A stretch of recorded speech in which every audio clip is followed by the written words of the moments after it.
them. I guess we're kicking this thing off in 30 seconds. We are. 3 seconds, 2 seconds, 1 second. Hit the opening. Recording live from the E. Haley Memorial Studios, straight out of Elmont, Ontario, it's time for This Death Clock Has 60 Minutes, your one and only weekly Warmahordes news broadcast. It's 8 p.m. Wednesday night, the beers are cold, the news is fresh, and the death clock starts now. Good evening, everybody, and it is Wednesday night. We're back. That's two in a row. We're getting almost like we've done this before. It's like we've done this 87 times or something like that. Running up. That is a long opening. That is a really long opening. And that was because Tim's our guest tonight. Tim's a regular on the show. If you don't know who Tim Banky is, we're sorry. We're sorry. Get Tim, your shit together. But we're Canadians, so we're Canadians. Sorry. So please. Thank you. Super sorry. Tim is he's one of our favorite guests. He's a judge. He runs some of the bigger events. He does some stuff around models. He works at Black Knight Games. The dude's got it going on. And he's been playing Grymkin to some success. And what we thought we would do tonight is, because the faction's new and because there's a lot of questions people have about Grymkin, how to play into Grymkin, how new Grymkin players that went out and got that shiny box and assembled their models, how to play it well, how to learn how to play it well.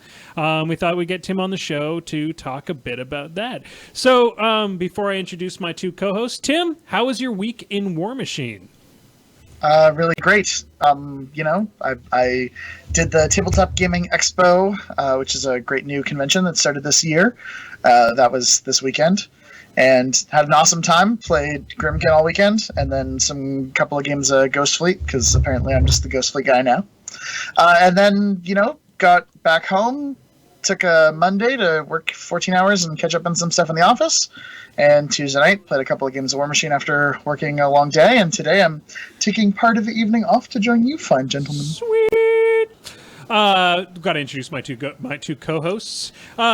The one and the only George Schweitzer, Semi-Auto Magic. How was your week in War Machine, George? It was pretty good. I got in a couple of Grymkin games and one last Harkovich run. Yeah.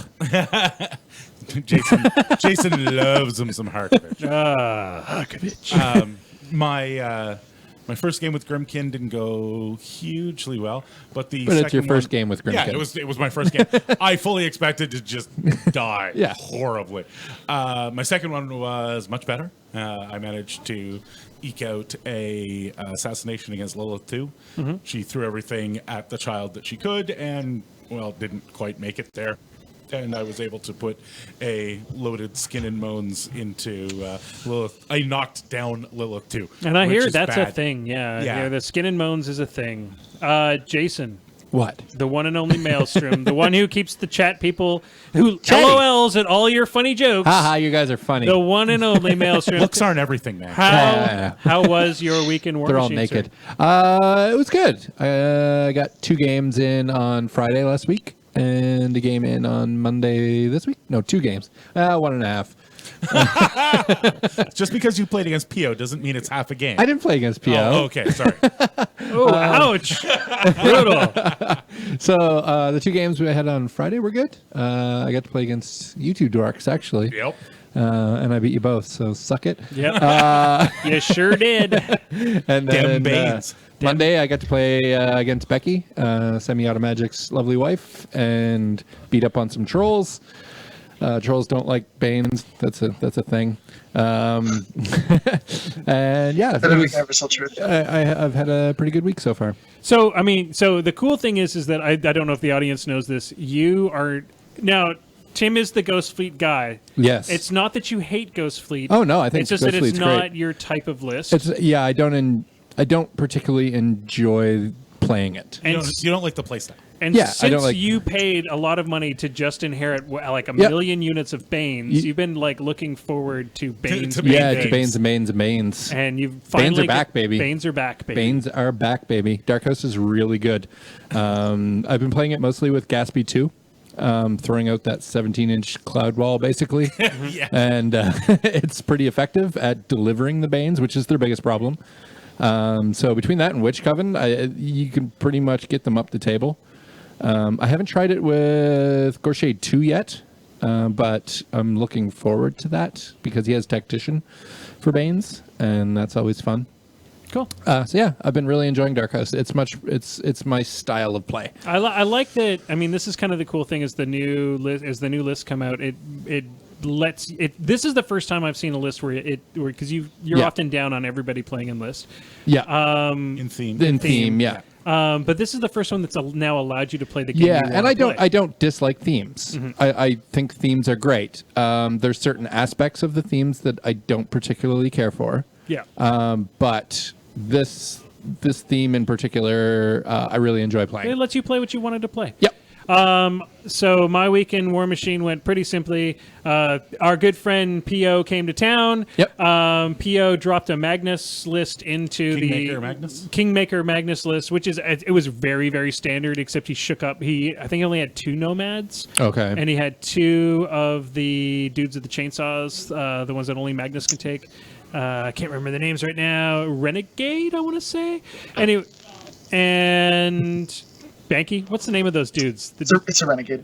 Yes! I'm so smart! And then, Kel Blaylock and Orn Midwinter and all of that jank. And it was a lot of armor. And he played a very good game. He did a very good job getting points really early off. It was outflank with the flag now in the middle, which kind of changes things because now you can just run up and grab points early on in the game, and if you're not really paying attention to those flags, especially with the house, right? And there's always a house the line of in the sight middle, blocking. House or a forest or something. There's something there that kind of creates a problem particularly for dwarves because they don't have ghostly. Don't have a lot of ways to just see through that and kill what's on the other side. So anyways, it was a cool game. He did a really good job jamming, and then I moved a whole bunch of dwarves forward to go do a ton of work. And I forgot that Manglers have just kill all the things. Do they have Thresher or something? Yeah, they have Thresher, but it's a 2-inch Thresher. So fun. it's Thresher. That kills a lot of dwarves. Damn right. That Mangler took out an entire unit in one turn. Like left 1 back. I brought 3 back in, which had a perfect assassination line to his caster. Yeah. And I didn't have to worry with the Mangler. I had the back to the Mangler. So I'm like, okay, well, I'm going to shoot the Mangler. And the Mangler had the spell that lets it do a 3-inch reposition if it's missed. Oh, no. And he just sat there and blocked all the dwarves. I'm like, oh, that was all I had, son of a bitch. But anyways, and then it went to turn 7, and I've never been so happy for the Mercy Rule in my entire life. Everybody who wants to complain about the Mercy Rule, wait till you've played the most slog-festy game of your life. Were you guys playing on clock? We were not. But there was another reason. If you are not playing on clock, play with the damn Mercy Rule, because that will save your damn bacon. I'm surprised you guys kept track of the turns. We did. I always lose track after I think 3. P.O. was keeping track of the turns because Okay. he was 3 points up and knew that if I got to 7, it was game over. Yeah. So moving on from that, ladies and gentlemen, what we're going to start with is the news. There isn't a ton of news this week because we got all of it last week. Yeah. I think the coolest thing is, and I think Jason can speak to this more than anybody else, Doug Hamilton is on the Crix page right now. Yep. We've never seen this before. I've never seen a community design project like this one. Yep. And I think this goes to show how much time and effort PP is putting into Involving the community. The community. It's super awesome. Tell us a bit about what Doug's working on right now. So what Doug is working on, he is currently in the process of designing a crew member for Scar 3's boat. Somebody came up with the idea that maybe we could get the community involved. Doug put it out into the Crix forum page on Facebook.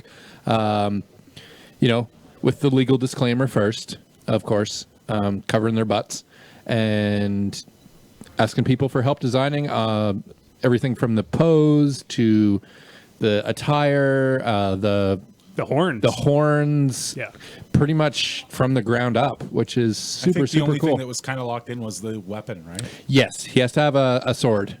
So the weapon is non-negotiable, but everything else is pretty much I mean, food for thought for the community. That's pretty cool. I mean, I think as community members, we're all pretty excited about having that kind of input on a design. And, and with so many new models coming out, especially with the new mini crate coming out that we'll get, so there's just a lot of cool models coming down the stream. So maybe there'll be more opportunities like that. So if you are a Crix player and haven't been on the Facebook page recently, check that out. Because it's not hard to find the posts. They have several hundred replies. Yeah. Yes.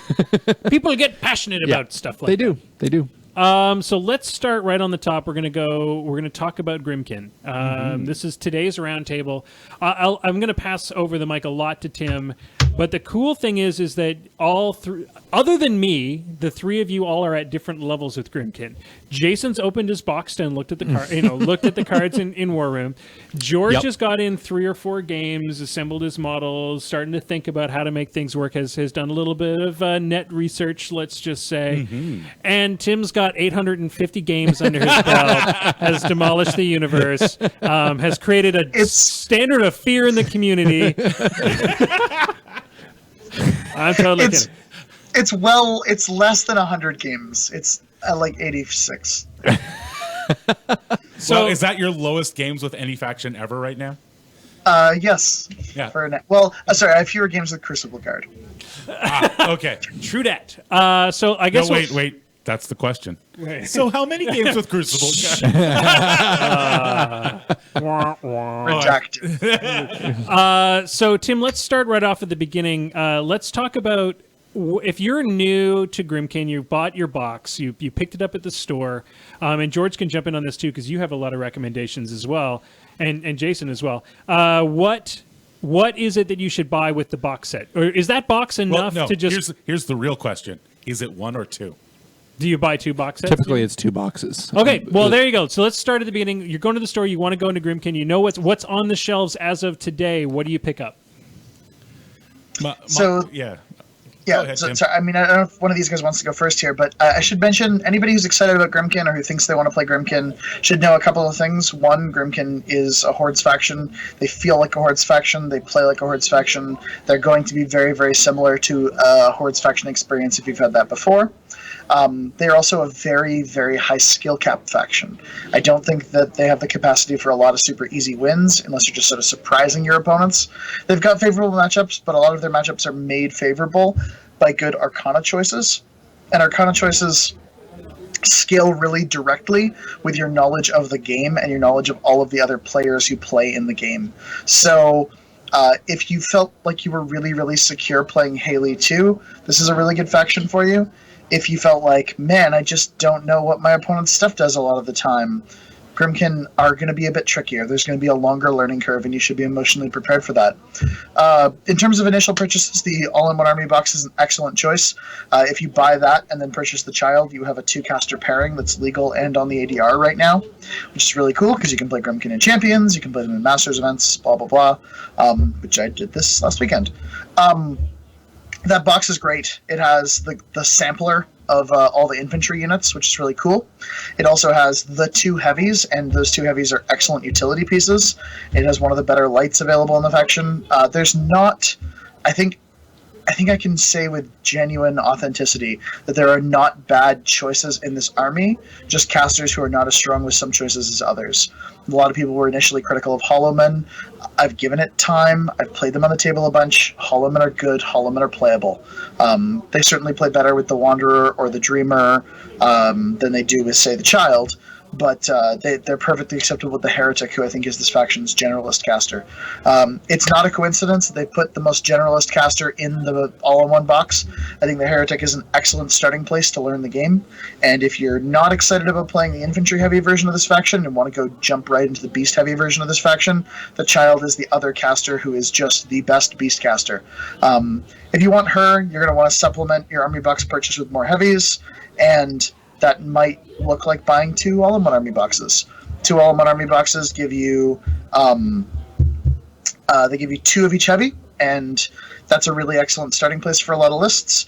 The Child list that I played this weekend was 3 Skin and Moans, 1 Cage Rager, 7 Krabbits, a min unit of the Dread Rot, the Battle Engine, and Lady Cariana Rose, and 4 Gremlin Swarms. I think you're going to want 4 Gremlin Swarms if you want to play the Beast Heavy list. If you just want to play the other Theme Force list, you're going to want Lord Longfellow, who fortunately comes in the battle box. You're going to want 2 Woods Witches, or you're going to want Glimmer Imps. Those are the kind of solos that you'd be looking to take with that.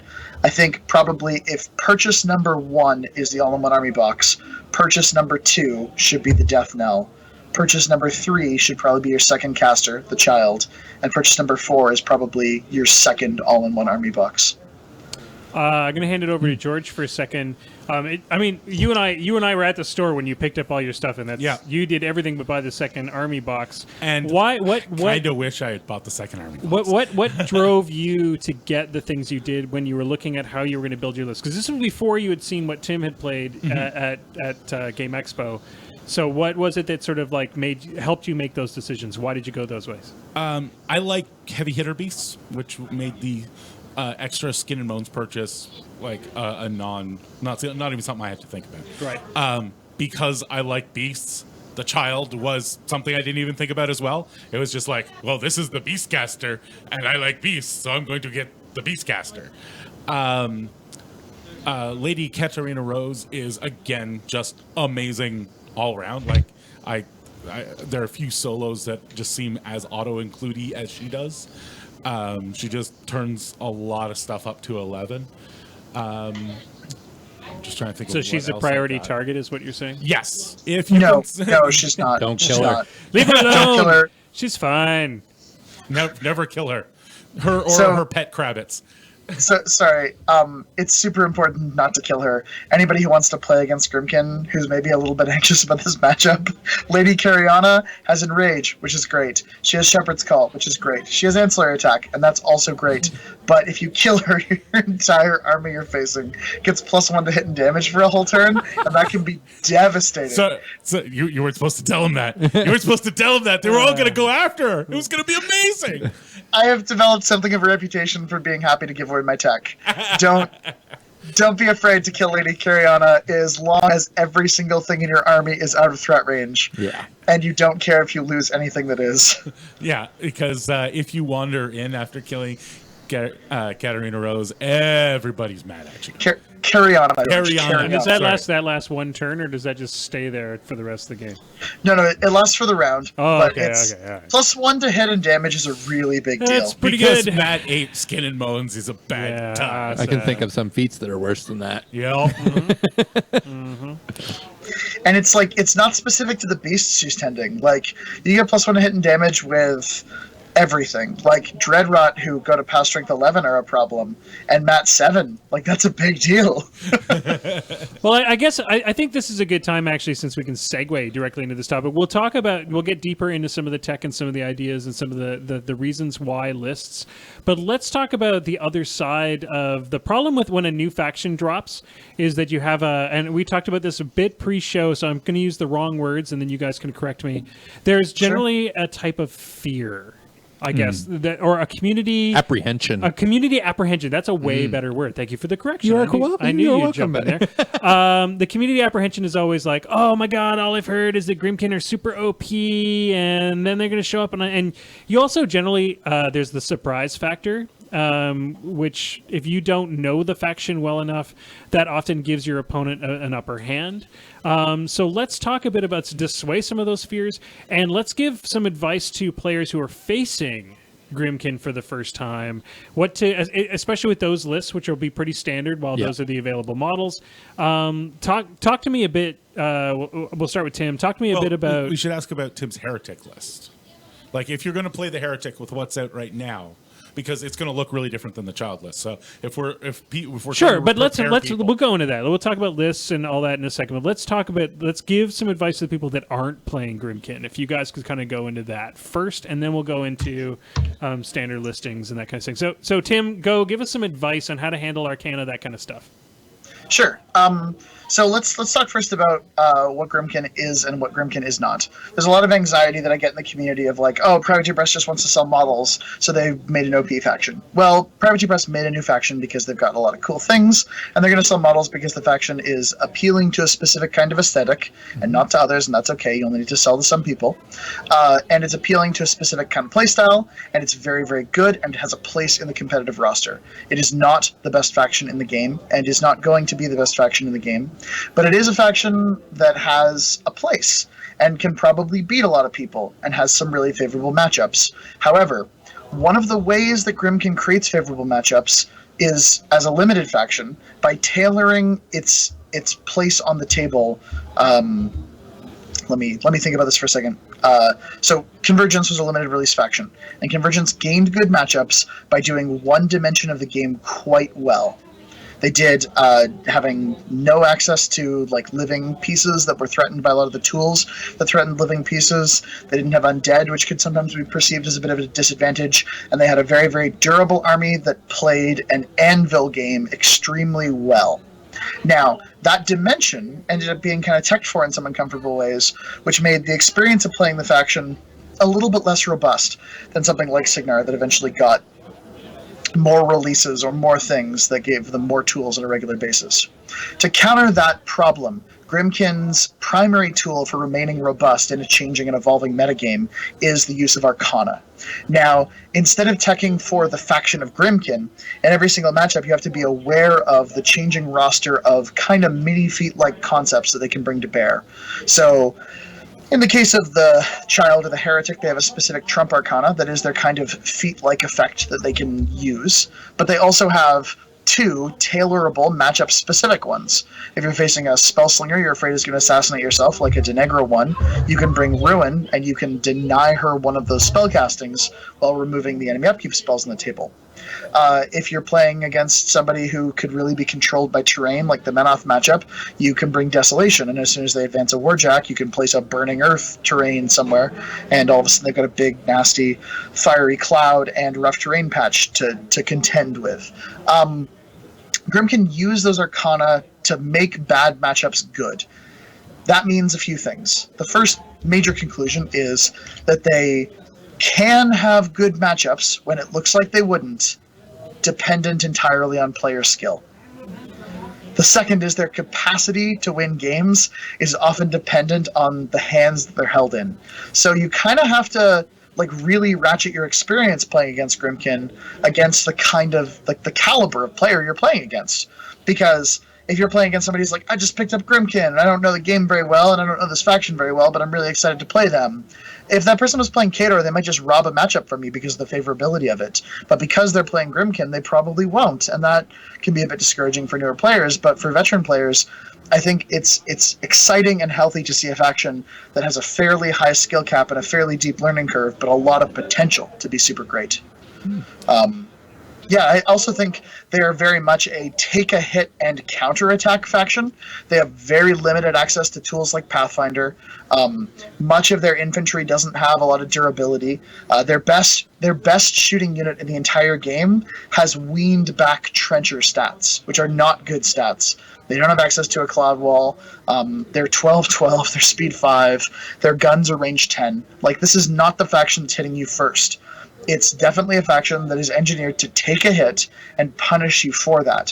Which means, again, it's a faction where a player who doesn't have the reserve or the wherewithal to kind of take a measured hit and then respond to it in a really powerful way is going to suffer because of it.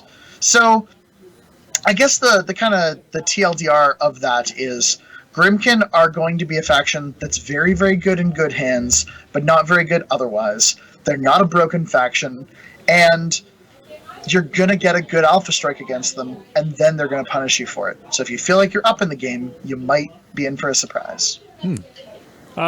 George, you've had a few games in now, so give some advice to your opponents. That, I mean, you don't have to go into details of the games that have happened, but what have you found when you were able to make a good turnaround? What was it that, is there a piece of advice you could give to your opponent to just play a regular player playing Grymkin on how to deal with it?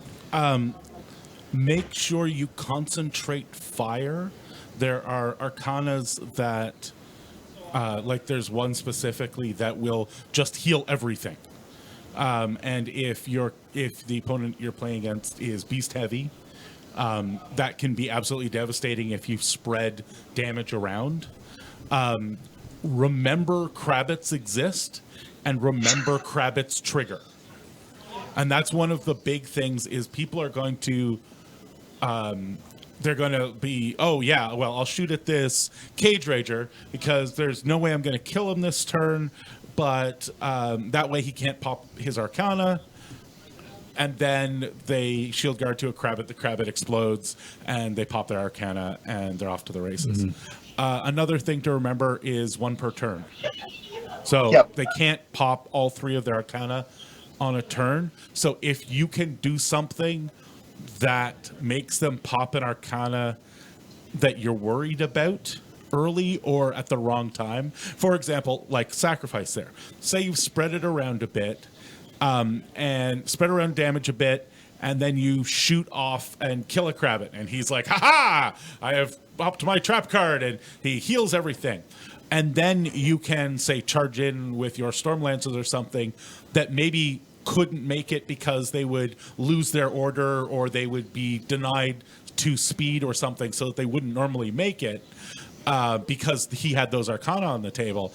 But if you've gotten him to trigger the wrong Arcana for that situation, then it's something that you as an opposing player can think about. It's like those Arcana on the table, as soon as he pops one, the other 2 go dead for that turn.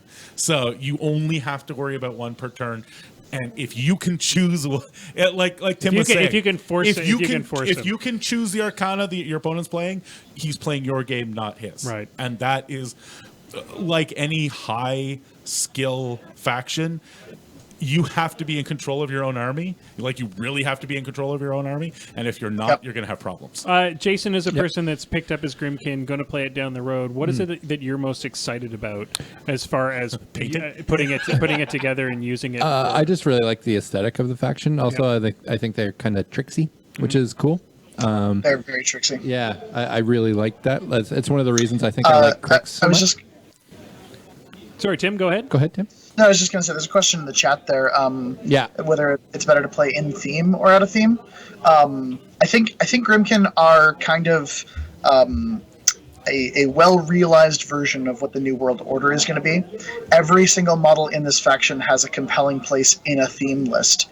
And those theme lists give you really, really good options, and they restrict your choices a little bit, so you're not just taking kind of the broken stuff. You're really kind of building, and I think probably the 2 theme lists are a really complementary pairing. I think you're saying, like, I want to build my Bump in the Night list that asks a really difficult question and has a lot of tools and is really scary, and then I'm going to build my Dark Menagerie list that is just the beast brick. It just messes you up. And you've got some infantry options to build corpses with, like the Dread Rots in the Dark Menagerie lists, but then in Bump in the Night, you've got like a robust toolbox of like all of the infantry, and you've got so many unit choices. So I think they're both really great, and there's really not a great reason like not to play both.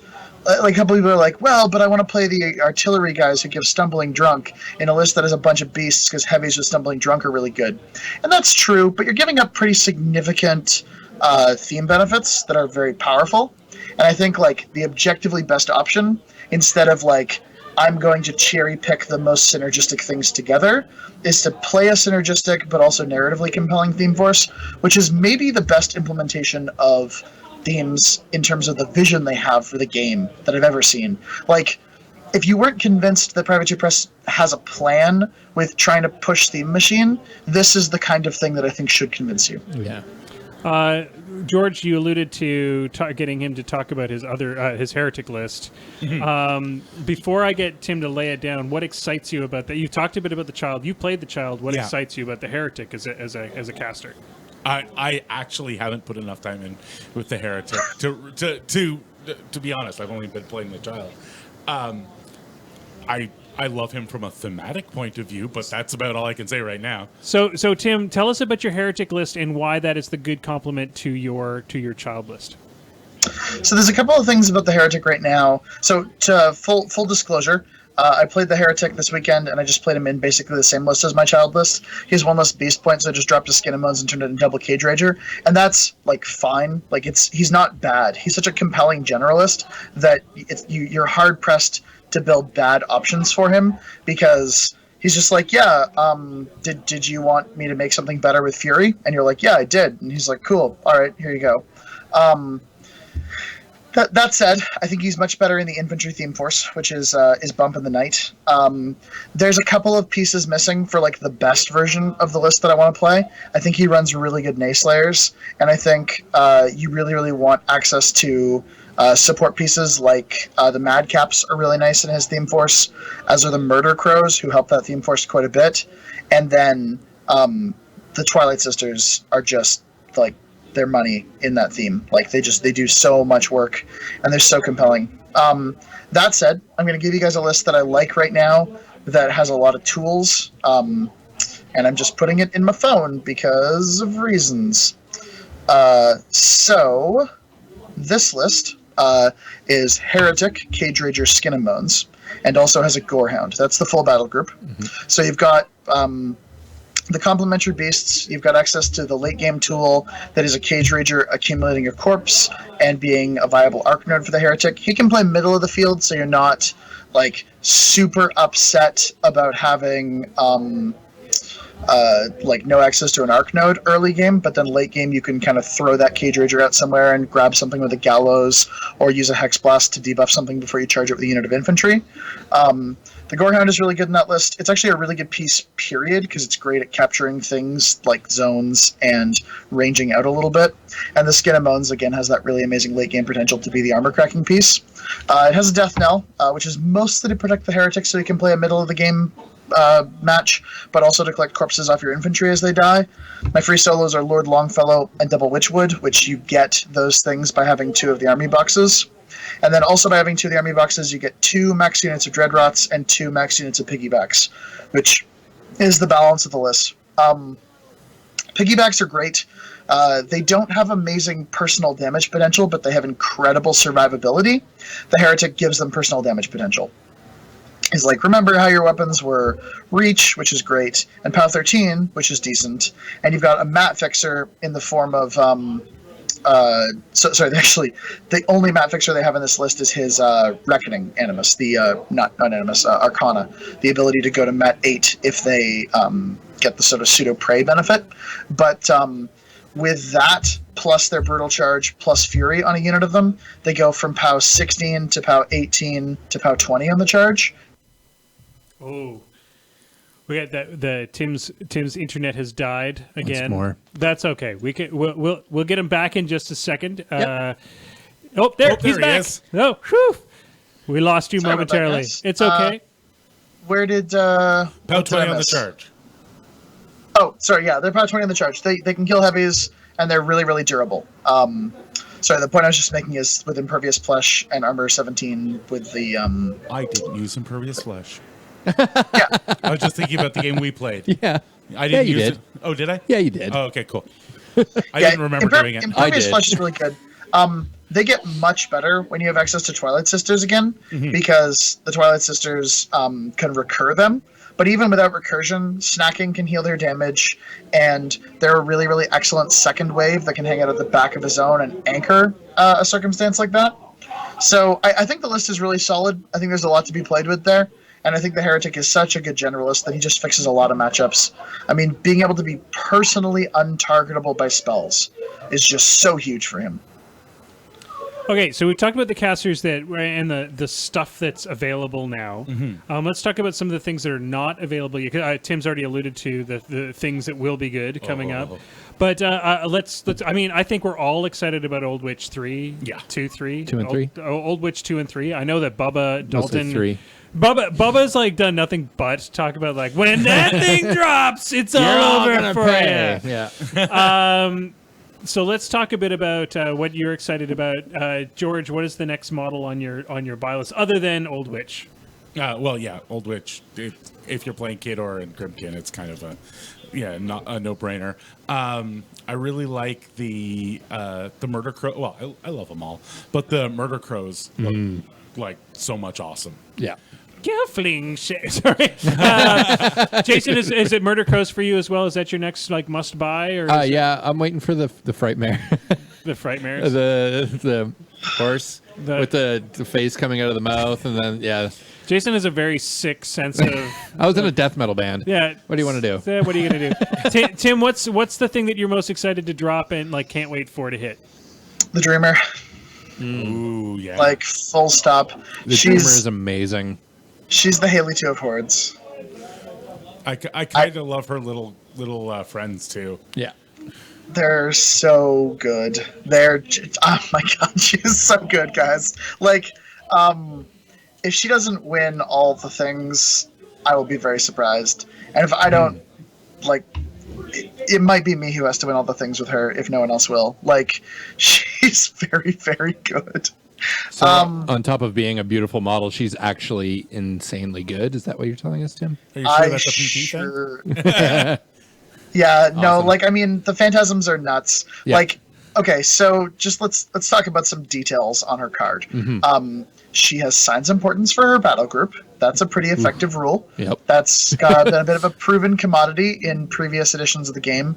The Manifest Destiny is a pretty decent spell that can turn just okay in melee models into really compelling in melee models.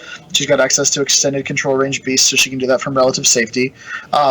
She has a gun that stationaries living warrior models, which is pretty okay for assassinating people. Yep.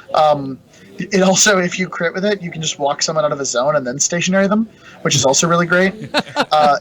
If anyone's access to non-damaging stationary effects before, they're really amazing. Yeah. You can stationary leader models and prevent them from giving orders in units. You can stationary leader models, walk them out of command range of the units they're commanding, and then prevent them from giving orders and have the rest of the dudes be out of formation. And out of formation models don't contest, which is pretty cool. So, you can just grab the one leader model of something with your reload 1 gun and just, move him all the way over there and say, no more of that business, please leave. She also has okay, so Abyssal Gate is a damaging spell with a place effect. However, if you just take a step back and think about it, it's more like a 3-inch TK that you need to damage with. Yeah. It only works offensively, but if anyone's played Haley 2, offensive TKs are pretty okay. It's okay, yeah. I don't know what you're talking about. I have never used it. Wait, let's just turn your heavy around and go away. It's kind of what makes Thexus ball busting is let's just give him that too. That'll work. Yeah. So her Arcana, All Fall Down, is a model disables a model, and then you're in her control, it has an in control clause. That model, you then say anytime a model removes from player destroys a model, the model that removed from player destroyed them is knocked down. So you go in and you're my guy charges your guy. I'm cool. You disabled him. Now models that destroy things fall down. Now you destroy him, so you fall down. So you definitely get it on the thing that kills the thing. But then you also get it on anything else that destroys something anywhere on the board. There's no range restriction on that Arcana. Oh my god. It just happens everywhere. So if that's not a time walk, I don't know what is. Obviously there's Menoth can negate some knockdown effects, and there's casters who have immunity to knockdown or have tools that give immunity to knockdown, and those are more favorable matchups. But in the matchups where that Arcana is fully effective, it's a time walk in a really, really compelling way. Okay, let's keep going because it just goes forever. By turning medium, large, or small base models into her phantasms, she removes them from play. So that's now a ranged remove from play effect. So if you're playing in the Ghost Fleet matchup and you're my Hollow Men, go and shoot your leader model, he's RFP'd now. I can just do that. That's just a thing that happens. And now I get a little dude who marks the target on all the guys around me. So the Hollow Men can now use their Rat 5 as Rat 7 in a pretty compelling way. She can also create an Arc Node on demand. You can create an Arc Node in your turn, activate the Arc Node, move it, and assassinate someone's caster with it. God. There's so much stuff. One of her phantasms has Bulldoze. Bulldoze is it's another offensive TK.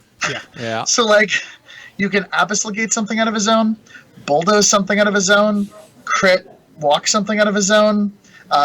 You can crit walk something out of a zone and have the models that are no longer in its formation no longer contest the zone. Like, she can score everything really, really readily. If you bring a mix of beasts and units with her, she has so much board presence. She can be everywhere at once, and she can create solos on demand, which in a late game scoring situation, when you're like, man, I need Dreamer to go dominate this beast zone because my beasts are all killed or are over here, but I really wanted her on the flag, scoring on the flag. You're like, well, let's just make a solo and it'll go score the flag. Like, that's fine. That's a thing she can just do. On top of that whole toolbox of abilities, like, I haven't even got to most of her spells yet, but she has the ability to place cover anywhere she wants, be inside it, and just have +4 defense. Wow. And that cover is also rough terrain, and anyone who's played Lich 2 and Mark 2 knows that just a bubble of rough terrain around your caster can completely negate a whole bunch of assassination attempts. Yep. She has other spells too. Like that card is. There's more. I could probably talk about the. But wait, there's more. It slices. It dices. It whirls. It twirls. Yeah, she's pretty amazing. Oh yeah, I forgot to mention Enfeeble. I'm sorry. I'm just like looking over this card. I'm like, I feel like I'm missing things. She also has Enfeeble, which is the best debuff spell since Crippling Grasp. Enfeeble is target model / unit, upkeep, cost 2, range 8, suffers -2 to attack and damage rolls. Cost 2. Can you think of any any unit in the game that you're like, my entire army has Defender's Ward against that unit? Wow. And you can't negate it with Blessed, and you can't negate it with Wraithbane. Like, I put it on a Helios, and that Helios spent the rest of the game just being sad and alone. It was really good. I'm so lonely. Yeah, no, that's basically what happened. Oh god, she has Mirage too. I'm not even a Mirage. Like, Mirage is also amazing. If you want to deliver those units of Weapon Masters you've got, Mirage is pretty decent. Yep. If you want your Nayslayers to get into positions where she can have a unit of Nayslayers in cover in her Artifice of Deviation, which she can place anywhere on the board she wants, and then they can Mirage into a fan formation to go ahead and charge and kill multiple heavies. Like, that's pretty good. Seems okay. So who do you pair with her? Child? I don't even care. Like, I'm sorry. It doesn't matter because I won't be playing that list. You're not playing the other list. You're just going to keep playing it. DNC 1 in this event, then I don't care. Yeah. If there's no DNC, I just play the Dreamer all day. If there's DNC 1, I'd probably pair her with something like the Heretic. The Wanderer's got a pretty compelling toolbox. And he's a control caster at Fury 7, which is really interesting and really complicated. You could certainly pair her with the King of Nothing if you just want to play on hard mode, because my god, the King of Nothing is really, really hard to play. He's got a huge kit, and he's really good. He has a Cloud Wall, he's got great armor debuffing, he's got a really compelling assassination, and fuck do I feel like I need to play 300 games with him before I know how to play that dude. Wow. Like, he's super hard. I'll probably just go unlock him because I feel like I like doing that, but like, if you want to commit to this faction and go all in and say, like, I'm going to become the guy on the internet who's known for playing the King of Nothing, power to you, because, like, that's a road to travel. Well, guys, it's a lonely one. It's a very lonely road. Well, guys, I got bad news. We're gonna drop the Grymkin conversation for a little bit. What I am gonna do is I'm gonna open it up to the people watching the show, because we have a bunch of listeners. Feel free to throw down any questions. We'll try to drop those in at the last minute. But we do have a focus for this evening, so you may as well click the focus button. I have no idea if it'll work.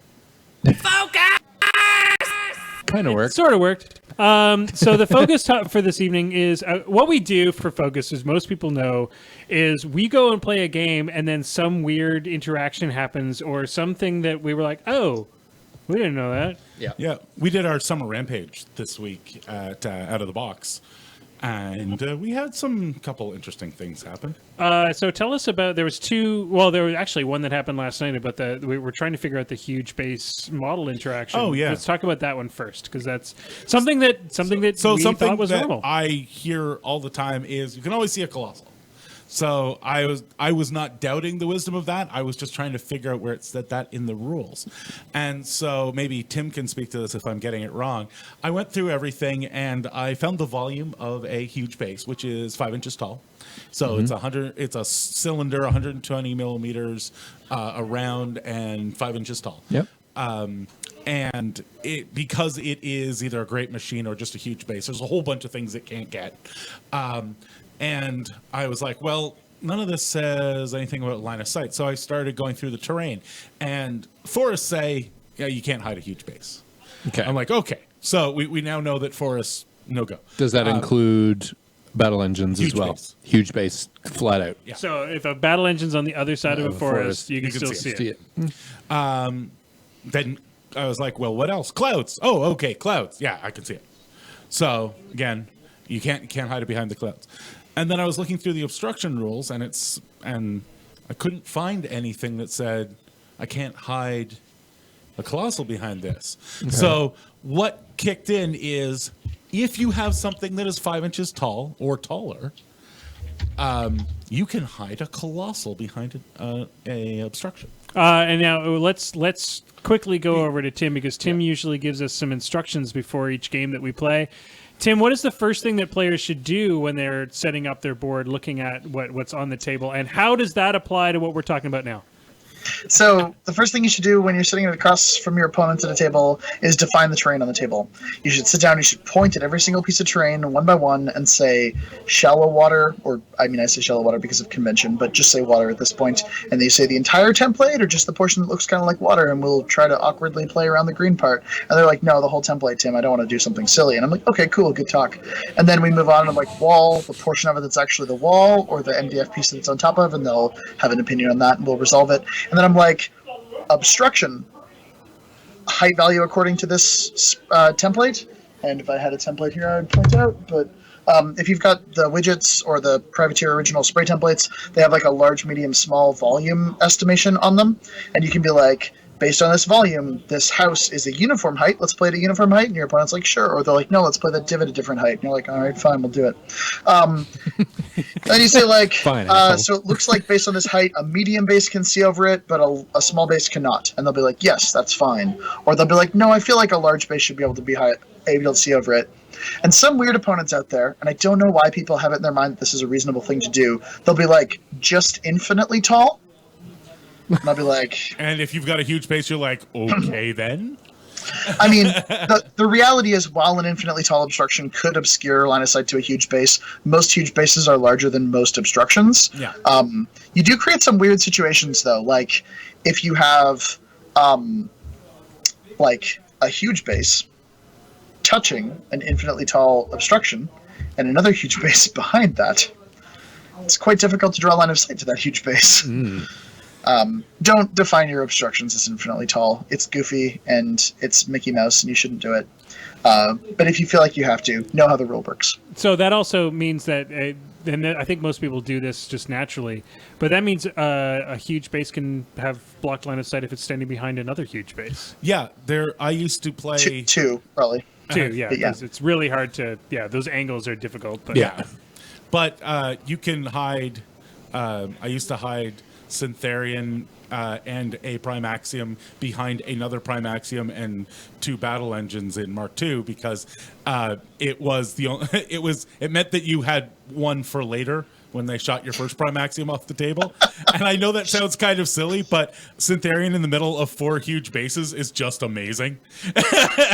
Unfortunately, George, the points don't work anymore. It sounds like you're rationing a dinner plan. It's awesome. You've got one for later. Yeah. Yeah. The other thing that we ran into, and I'd love to get Tim's comment on this, is a deviating throw that ends up upon its own model. So, how does this happen, George? The scenario is model is 3 inches away, slightly to the right of another model. So you don't want to throw straight away. You want to hurl it at that model. Mm-hmm. Okay. And it's a huge base. And then you max deviate directly back towards yourself, and it lands upon the throwing large-based model. All right, George. Let me respond to your question with a question. How far does it max deviate? If it's 3 inches away, 1.5 inches, I want to say. Okay. Right? Half the distance. Sure. So does it land on top of you? In this case, I would have to think for a second. Shouldn't. Sludge bases are 0.98 inches, radially. Should I say? Okay. Yeah, I was gonna say. But so they're 2 inches away, or 2 inches from center, right? Because they're both just under an inch radially. So it's 0.98. But yeah. Yeah. So it's about 2 inches from middle of base to middle of base. You've moved 1.5 inches. That doesn't make it back. Correct. Yeah. So I'm not specific. I don't know specifically how this happened, how he ended up on top of him. But in the case where a throw happened, actually, they're probably in the chat right now. In a case where that kind of deviation somehow happens, does it hit? Can they hit themselves? Say they're in combat with the thing they're throwing at for some reason. I don't know why. But they've picked up Model A, they're dropping it on top of Model B, and everybody hits everybody. The situation is currently being typed out in the chat right now, so good. we'll have the actual. We'll let this, because I think this is so corner case that I don't think. It is because horrible. now we've already been like, But well, you can't actually do that. By the everything deviation in our rules. focus segments are relatively corner. Well, to a degree, a lot of them just trying to make it so that something makes sense. So people think. Okay, so we'll let Tim verify that. We'll talk about it at the end of the show. Did we get any questions about Grymkin in the chat before we move on to just the one that Tim already answered. Okay, perfect. Yep. So what I'm going to do is I'm going to get you to hit the lightning round button.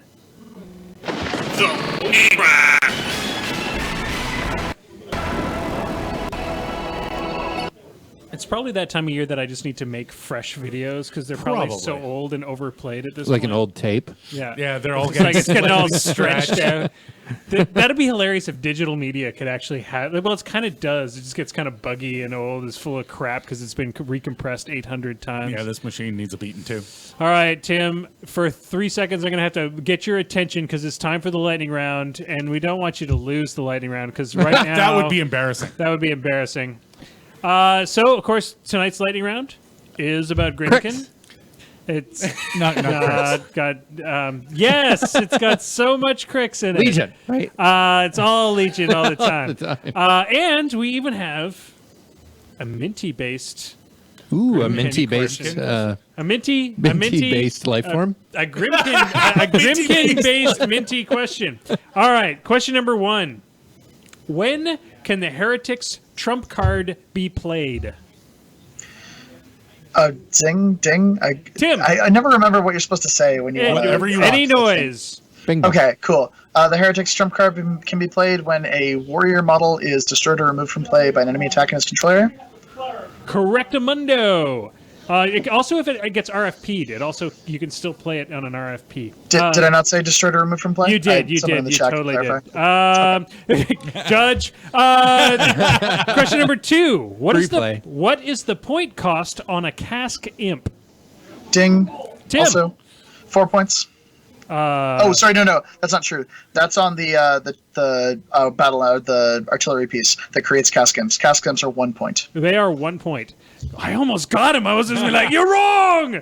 Question number 3. What does the death knell's entropic force do?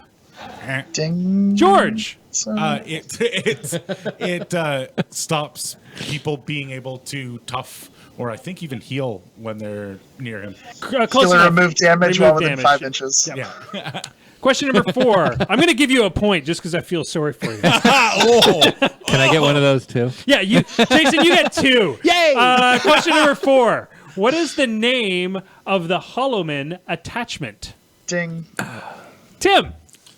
I'm actually kind of guessing here, but it's like the Lantern Keeper. It is the Lantern Man. Yeah, Lantern Actually Man. knew that one. Yeah, I know. I was thinking that. So I don't like that term because I feel like it's a bit like gender effacing. Like, could we just say like Lantern Keeper or Lantern Keeper? Command? It's- Anyway, Lantern Bearer would be Lantern better. even. Bearer. Do they only kill men A for the lantern bear? Lantern Men? Is But that like- what it is? But like Do they? Are though? hollow men are women warriors smart enough to never become hollow men? Let's not generalize like that. I mean, Lantern Bear. I feel like it's a bit reductive. It's anyway. Yes. What kind of gun does Lord Longfellow wield? Ding. George. Mage-lock pistols? No. Ding. Pistols. No. They are pistols, but specifically they are Ding. Tim. They are dueling pistols. They are dueling Gentlemen, pistols. he's a Laley's duelist. What do you expect? He's a giant spider. Don't let him tell you different. Do they shoot Hey, webs? he's a giant spider. Laley's dueling. He's a giant Laley's dueling spider. What is the quality on the Glimmer Imp's spoon? What is the quality? Shiny. The little icon above. It's only got one quality. Tim. I'm gonna say magical, although I'm not sure about this one. It is. It's a magical spoon. I want a magic spoon. I love the fact that it's a magical spoon. That's amazing. Question number 7. I have arcane machinery. Who am I? Ding. Tim. The old witch, Zavanna Aga, either 2 or 3. Correctamundo. Question number 8. What is the base size of a piggyback? Ding.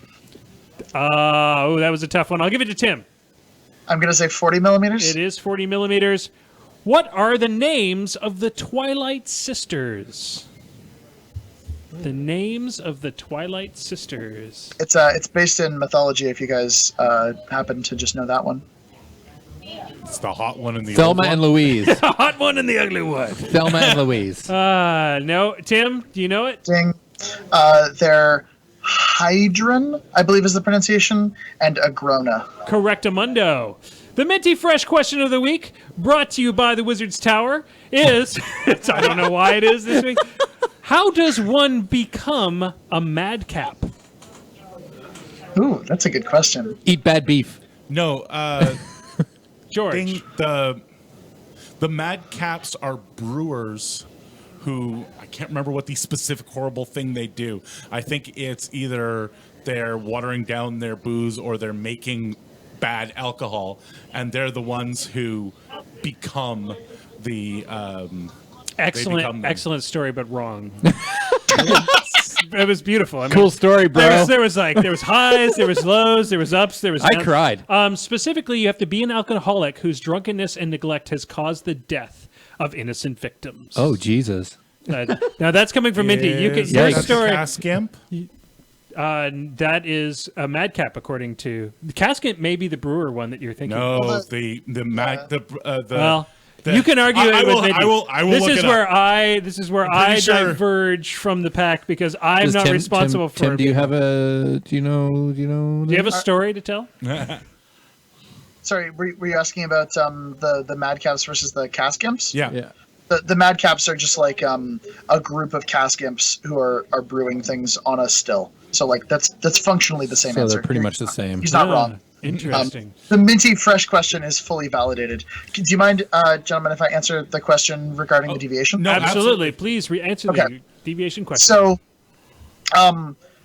basically what's happening here is you're throwing a model at another model and it's deviating back.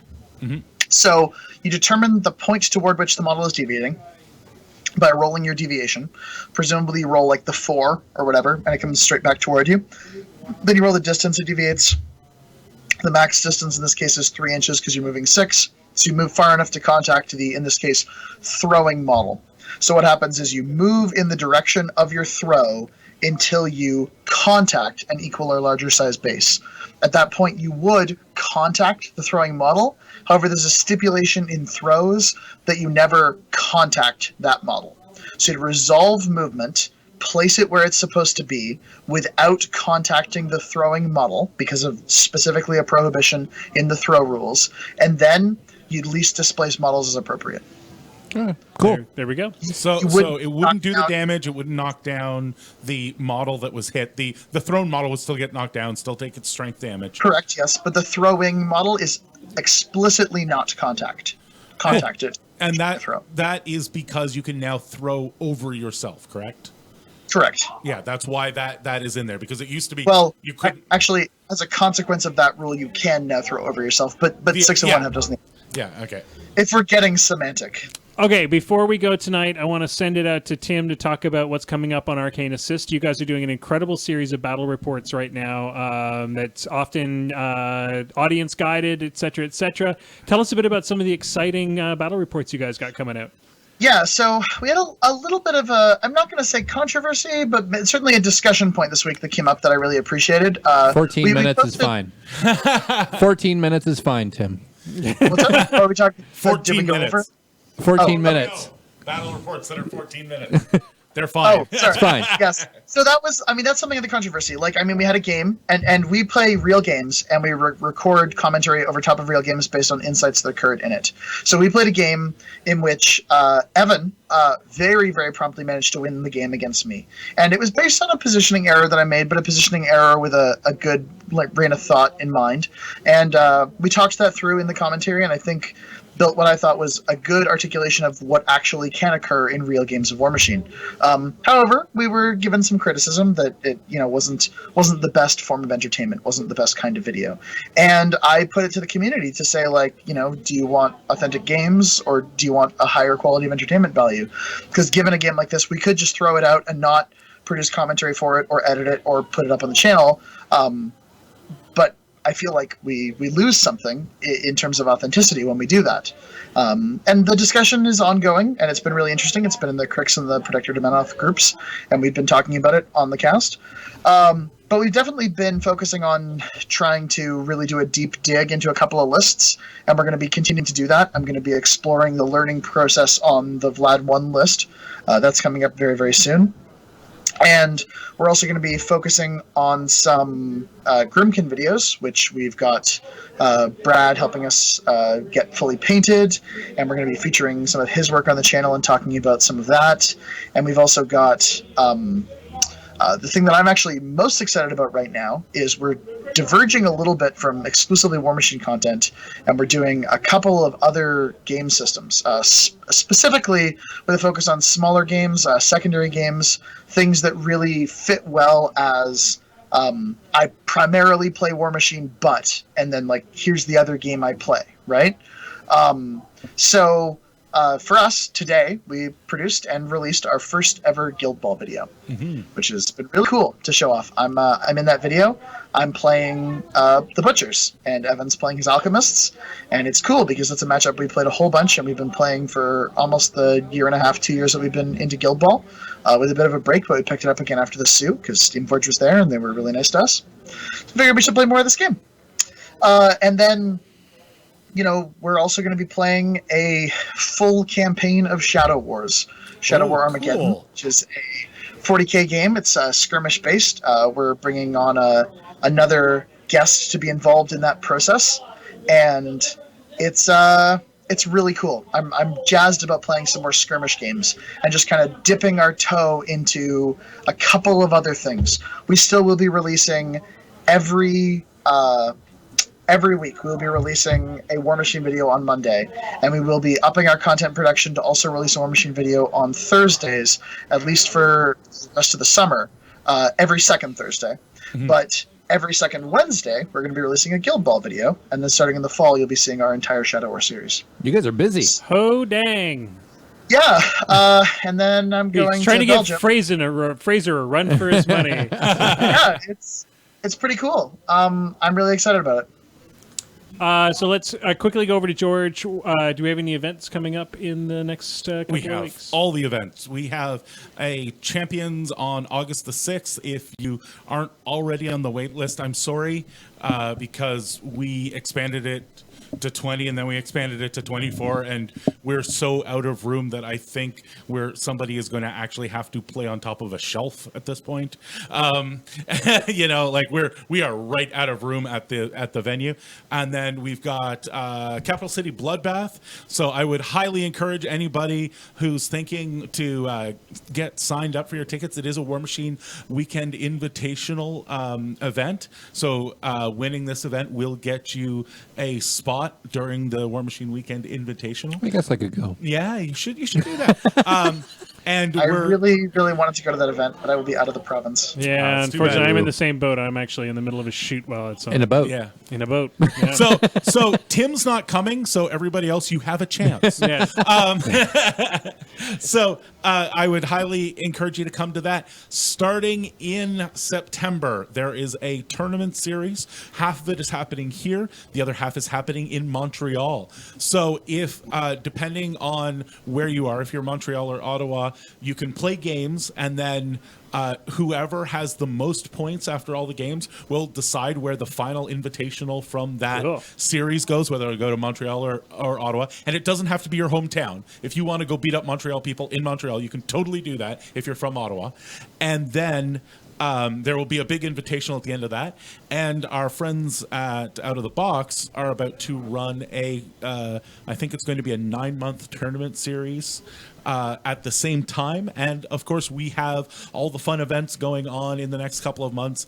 By the end of this week, there will be, if you're part of the Ottawa Gatineau War Machine Club Facebook page, there will be about 30 or 40 events to take a look at. Goddamn! So yeah, Sweet. We always in Ottawa, we always try and book 6-month chunks. I got to make So sure that I that's why. do due diligence. In October, the Ottawa Gatineau miniature painting competition is coming up as well. That is always so amazing to if see. you have some, like, if you're a fan of some of the big name painters like Yom La Machine, that kind of stuff, they're generally there and competing. So it's Yeah. a great way to There actually, are some and amazing paints dude, there. Yom loves to talk about how he did stuff. So you'll get to learn something. Yeah. That's the best part, is you're literally just cruising around for an hour or two, hanging out with a bunch of really top end painters, talking about painting. They ask you about the cool thing you did. You ask them about the cool thing they did. And the cool thing is it's one of those competitions that's done in the European style where you're judged against yourself. So you're not like, oh man, I'm going to a competition and it's always blah blah blah that wins. Well, there's no winners or losers really. You just learn where you are in your painting career, which is great. I want to send it over to Tim. Do you guys have any events coming up in Hamilton you want to shout out about before we go? I should mention again that the Canadian WTC team is having a really sweet fundraiser team tournament. Registrations are still available for that. It's on August 26th. If you do not have a plan already to bring a team of sweet people from anywhere in the world, you totally should. It's actually going to be a really good event. We're doing a bunch of giveaways. A bunch of the wives of War Machine WTC players are doing like a big bake sale, and it's like Got a cheesecake. 5-player team tournament. That means there's Yeah. cheesecake.